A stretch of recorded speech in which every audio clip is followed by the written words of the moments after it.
Hi, welcome to Matt's Garage. Today we're going to be talking about something I didn't think was interesting, but I posted a teaser on Instagram and people seemed to like the idea. So we're going to be talking about shackles and other bumper modifications, including a winch plate. Let me go get one of the set bumpers and change into my garage stuff. So this is the bumper that I'm modifying here. In order for me to kind of lay them side by side, I'm going to cut one of these D-rings off. And then I'll lay all the shackles next to each other and we'll talk about them.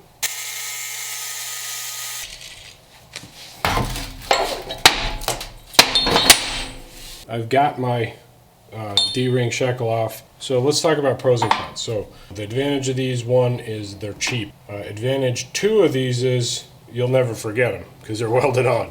So they're always with you. That's where the advantage of these stop. Advantage of the clevis mount. One, they look cooler. Two, these mount in the middle of your bumper. So they put a more even pressure on the pole, right? So you're going to weld both sides and all around here. You bevel it first, weld it, and you're pulling right down the middle of your bumper. Now technically the steel's stronger at the corner here, but it's also pulling your bumper. It's twisting your bumper this way versus pulling it straight. So it's a better pull. Now I suppose you could weld your D-shackle like this, but then it's hanging out the bottom. It kind of looks silly. Third, and it's removable, right? And you take your clevis and move on with your life. Throw this in your gear bag, your recovery bag. You don't have to worry about getting stolen. Now, another huge advantage of this is no noise when you're going down the road. This thing, every time I hit a bump, all four just, right? It's awful then. As you're off-roading, it's constantly. It's just awful. So with this, you take it off, no added noise and clangs and clangs. All right, this is a lifting strap, but let's just for a moment pretend it's a tow strap for the purposes of this video. This is the other big advantage of the clevis mount. When you got a D-shackle that's fixed, how do you have to do this and then run it through here, right? Which means you always have to hook up this end first. Whereas D-shackle, obviously, you don't have to do that. You just run it through, hook it up, run it in, and you're good to go. So, huge advantage. I should also note that these come in like all kinds of fancy configurations. They come in all kinds of colors and with like silencers and little nylon washers to keep them from clanging around if you just want to leave them on your truck full time. For my purposes, I have another really good reason for running these, and I will show you right now. Actually, I'm lazy, so I'm just going to cut away to a video of a previous unboxing. This one comes with these types of ends, and for those of you with an off-road bumper, you can just use your existing clevis shackle mounts, which this will weld onto the bumper, and you can tow with this. So that tow bar, and this is the real reason I'm even doing this right now, because obviously none of this is critical to rebuilding the Scout.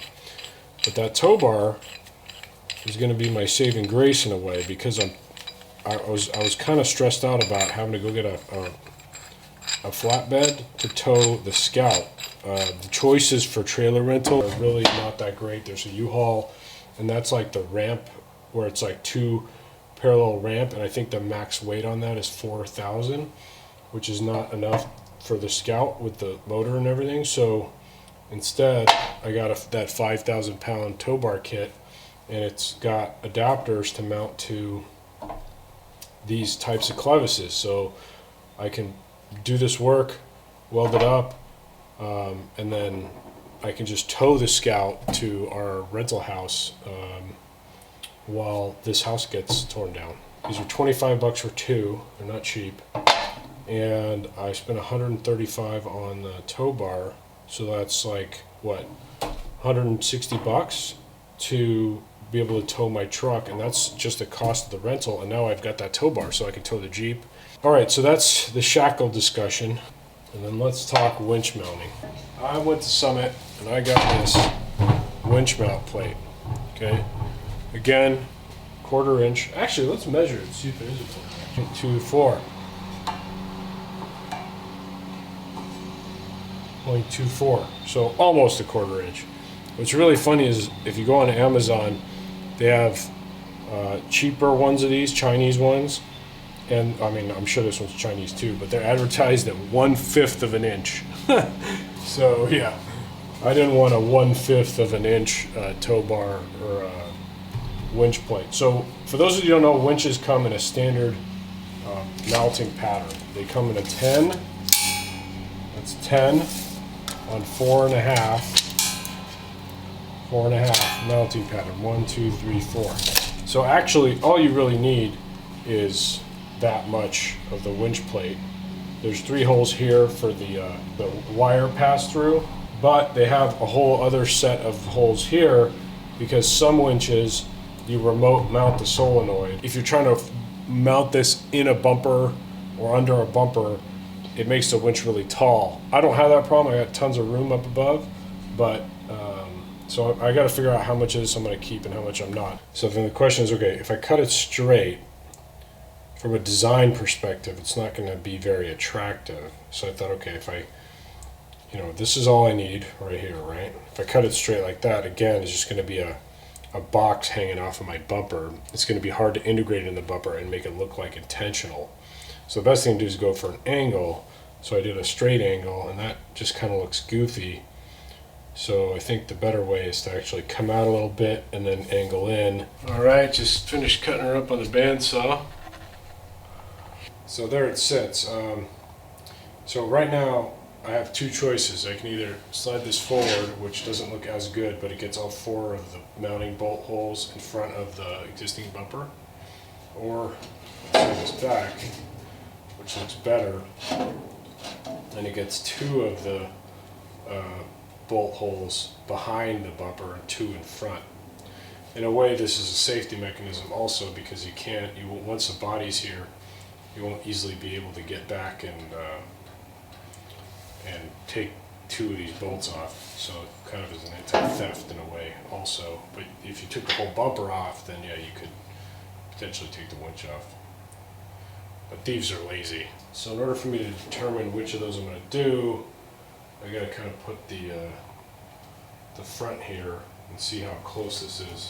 So this is where having the actual winch would be helpful, because that actually does clear, but it's super tight. So I'd have to know what the back profile of the winch is. Like anywhere up the winch, it cannot break the plane of the back of this channel. And then I can do it this way, which I think looks a lot cleaner. And then the bonus is, I got the cuttings from the, can kind of box that in. I got the front bumper cleaned up. The instructions on the tow bar say minimum 24, max 32. So I went ahead and set these at 30. Again, just want to hold that in place.